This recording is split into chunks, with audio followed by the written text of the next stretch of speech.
cukup baik untuk sebuah filem seram lokal tempatan yang aku boleh cakap terbaik untuk tahun 2025.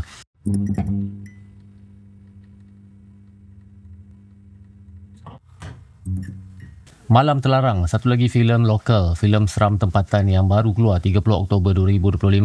Pelakon-pelakon dia semua hebat-hebat. Ada Zul Arifin, ada Sabri Yunus, ada Sofia Jane, Syasha Abdul dan ramai lagi.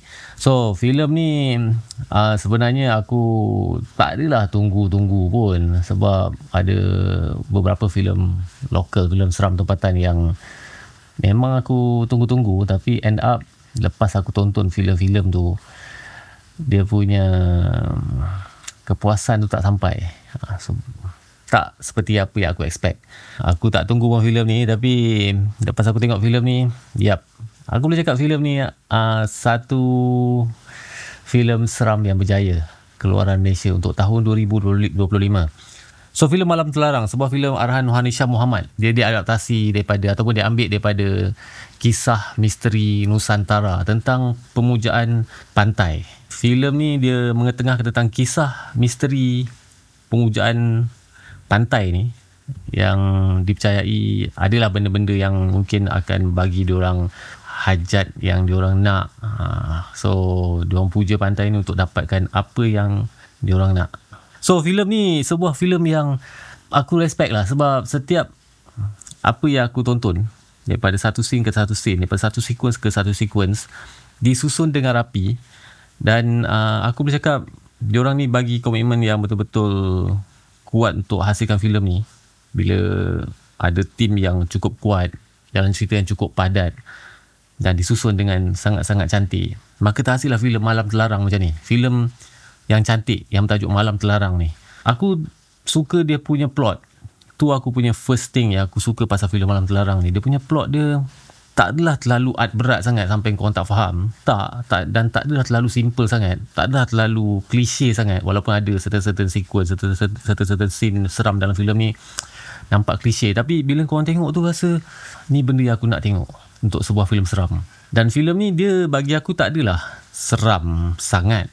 Dia tak adalah seram macam sampai korang tak boleh nak masuk toilet ke, sampai korang balik driving terganggu ke, tak adalah sampai macam tu. Bagi aku tak ada.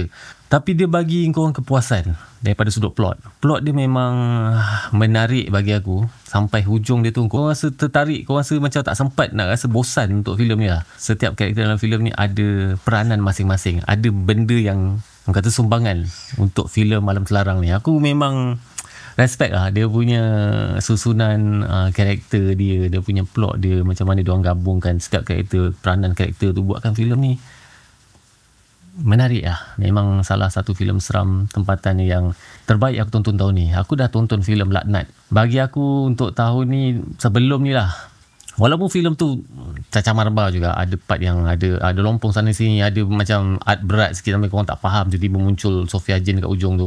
Tapi tu bagi aku antara yang terbaik yang aku tonton tahun ni lah. Nak bukan kata yang terbaik sangat pun, tapi bila korang tengok filem tu dan korang compare dengan filem-filem seram yang keluar tahun ni, tapi yang ni Malam Terlarang ni memang totally tapau filem-filem yang aku sebut dia lah. Sebuah filem seram lokal yang best, menarik, ditambah pula dengan lakonan Zul Arifin punya performance dalam filem ni, Mat. Padu Sofia Jane, dan yang paling aku kata stand out adalah Sabri Yunus lah.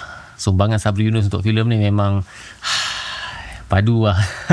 Dia punya karakter dia menarik, lakonan best. Dan bila korang tengok filem ni, yang aku suka dia bukannya berpegang ataupun berdiri di atas elemen keseraman tu je. Keunikan dia, bila korang tengok, korang akan lupa pasal part seram tu. Walaupun ada elemen seram, ada part jump scare, ada banyak part jump scare, mungkin korang akan suka. Aku rasa jump scare dia memang on point lah. Memang on point, tak adalah macam terlalu ni sangat. Tapi yang buatkan filem ni best ataupun menarik bagi aku, bukan disebabkan keseraman dia sahaja, tapi juga dia punya teka-teki, dia punya misteri yang ditonjolkan dalam filem ni. Bila korang tengok filem ni lama, korang akan tanya siapa sebenarnya culprit, siapa yang buat benda ni dan kenapa benda ni jadi. Banyak persoalan yang bermain dekat korang punya minda sampaikan korang hilang dan lupa yang pada part awal 15 minit tu ada part yang agak bosan. Sebab aku mula-mula masa aku tengok part awal 15 minit ke setengah jam macam tu, rasa macam bosan sikit lah. Taklah bosan sangat, tapi macam nak pergi mana lah filem ni, ke mana nak bawa kita. Tapi lepas ada satu point tu, dia akan bagi korang teka-teki, misteri, tanda tanya.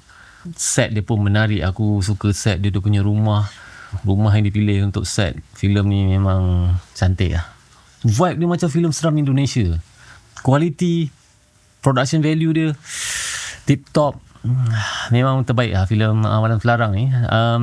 Cumanya adalah benda-benda yang aku rasa boleh improve lagi. Aku suka dia punya part seram. Part seram dia memang menarik, memang best. Jump scare pun ada, plot best, lakonan best. Tapi aku rasa ada something missing. Satu, sebab ada satu watak hantu laut ni lah. Dia punya hantu yang ada pakai macam selendang tu semua. Mula-mula yang aku rasa terganggu bila aku tengok hantu tu, dia ada satu scene dekat Paya Bakau. Hantu tu terbang kat belakang. Dan memang seram lah. Nampak wah, siut, takut tu. Dia bukan hantu macam pocong ke, tak ada. Tak nampak pun muka. Tapi bila tengok belakang dia terbang macam. Tapi malangnya penggunaan hantu tu ataupun hantu laut ni lah, tak banyak. Even though hantu ataupun susuk tubuh seram yang lain tu pun seram juga, tapi aku nak lagi hantu laut tu muncul. Dia tak banyak. Aku tak tahu apa nama hantu laut tu, tapi tak banyak sangat. So aku macam tunggu lagi, bila nak muncul. Dia ada muncul, tapi lepas tu tak banyak dan tak menyeramkan sangat. Tapi other than that, hantu lain yang muncul, susuk tubuh seram yang lain tu memang seram dan banyak digunakan elemen-elemen yang nampak macam klise. Ini bukannya satu kekurangan lah, tapi bila kau tengok tu macam lah klisenya. Dekat bawah katil ada ni lah, ada lampu kelip-kelip lah, apalah, ada flash lah, main dengan flash. Tapi bila kau tengok tu macam still lah kau buat kau terkejut, rasa takut, rasa risau, rasa creepy, sinister tu semua. So aku suka filem ni. Filem Malam Terlarang ni sebuah filem yang aku tak expect pun, dan aku sebenarnya tak ada rasa nak tengok pun. Tapi lepas aku tengok filem ni, aku rasa puas hati. Dan actually aku sebenarnya ada kehilangan seorang insan yang aku sangat sayang. Ayah aku baru meninggal 2 minggu lepas. Al-Fatihah untuk arwah ayah aku. Pergi secara mengejut, dan ada arwah ayah aku yang memang selalu support aku. Dia pun selalu, dia bangga lah dengan apa yang aku capai untuk channel Kotak Nyaman ni. Setiap kali aku ataupun dia jumpa kawan-kawan dia mesti akan cakap, ni anak aku ni ada buat TikTok, buat YouTube. So kat sini juga aku nak minta korang untuk sedekah kat Al-Fatihah untuk arwah ayah aku jugalah, yang dah meninggal dunia pada 21 Oktober 2025.